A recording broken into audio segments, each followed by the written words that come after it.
Hello student.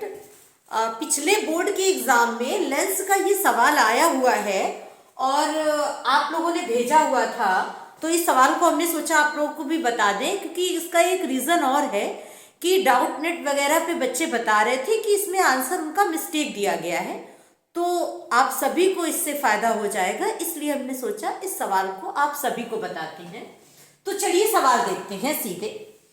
निम्नांकित चित्र में प्रदर्शित कांच n बराबर 1.5 एक चित्र दिया गया है जिसमें ये कांच है, इसका अपवर्तनांक n बराबर कितना है 1.5, मतलब वायु के सापेक्ष कांच का अपवर्तनांक दिया है 1.5। कह रहा कि बेलनाकार छड़ के सिरे को 2 सेंटीमीटर त्रिज्या के अर्धगोली आकार का बना दिया गया है। इस सिरे के बाईं ओर 12 सेंटीमीटर की दूरी पर स्थित वस्तु के प्रतिबिंब की स्थिति V का मान ज्ञात करना है। चलिए सवाल को देखते हैं।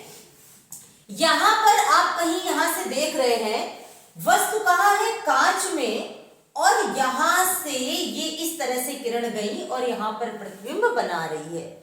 तो पहले हम अपवर्तन का सूत्र लिखते हैं। कौन सा सूत्र लिखते हैं? अपवर्तन का सूत्र लिखते हैं। तो क्या होता है अपवर्तन का सूत्र? किसी भी गोलीय पृष्ठ से अपवर्तन का सूत्र N2/V minus N1/U equal to N2 minus N1/R। एक तो सूत्र होता है।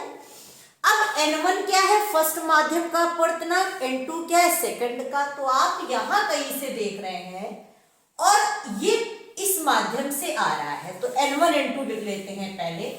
N1 क्या है? वायु। तो वायु का N1 की वैल्यू क्या लिख दी आपने? 1। N1 का अपवर्तनांक क्या लिख रहे हैं? 1, अगर आप मान रहे उधर से देख रहे हैं। और दूसरा क्या है? कांच। तो N2 क्या हो जाएगा?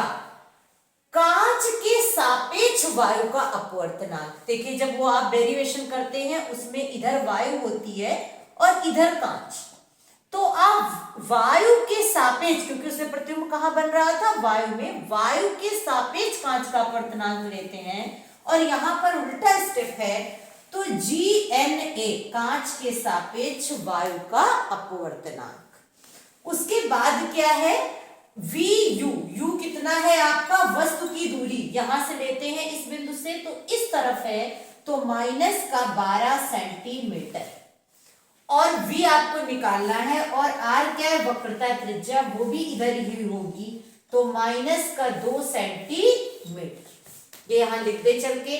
N2 मतलब GNA, तो GNA मतलब वायु के सापेक्ष कांच का 1.5, तो कांच के सापेक्ष वायु का 1/1.5, और इसके बटे क्या है? V माइनस N1 क्या है? 1, और U कितना है? माइनस का 12 बराबर 1/1.5 माइनस 1, और R कितना है? माइनस का 2। तो ये दशमलव हटा देंगे, 0 बढ़ जाएगा। 5 दूनी 10, 5 3 15, माइनस माइनस प्लस 1/12 बराबर 1 से 1.5 गया, तो माइनस का 0.5 अपॉन माइनस का 1.5 इंटू माइनस का 2। अब हम इसको यहां रफ कर दे, इधर हल करते हैं। इसके बाद अब क्या आएगा इसके आगे? 2/3V, 2/3V बराबर या प्लस 1/12 बराबर, ये माइनस माइनस प्लस, और ये कितना आ जाएगा? 1 माइनस बचा, तो ये माइनस लगा रहा, और ये कितना आ जाएगा इसके बाद? 0.5। अच्छा एक बात सुनिए, 1 से माइनस 1.5, ये माइनस क्यों लगा दिया हमने? ये तो बेवजह लगा है।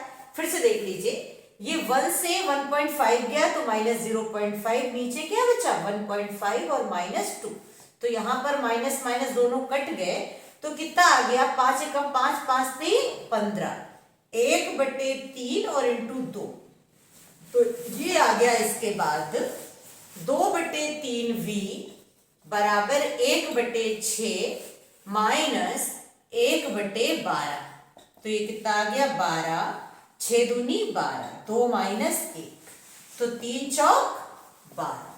तो 2/v बराबर 1/4, तो v बराबर 8 सेंटीमीटर। अच्छा, प्लस आने का मतलब क्या है कि ये दाईं ओर प्रतिबिंब बनेगा, माइनस आता तो किधर होता, इस तरफ बाईं ओर प्रतिबिंब बनेगा। ये आपका आंसर होगा, आप लोग कर लीजिएगा इसको हल, और वो मिस्टेक आंसर जो 9 सेंटीमीटर आ रहा है उस पर ध्यान मत दीजिएगा। थैंक्स।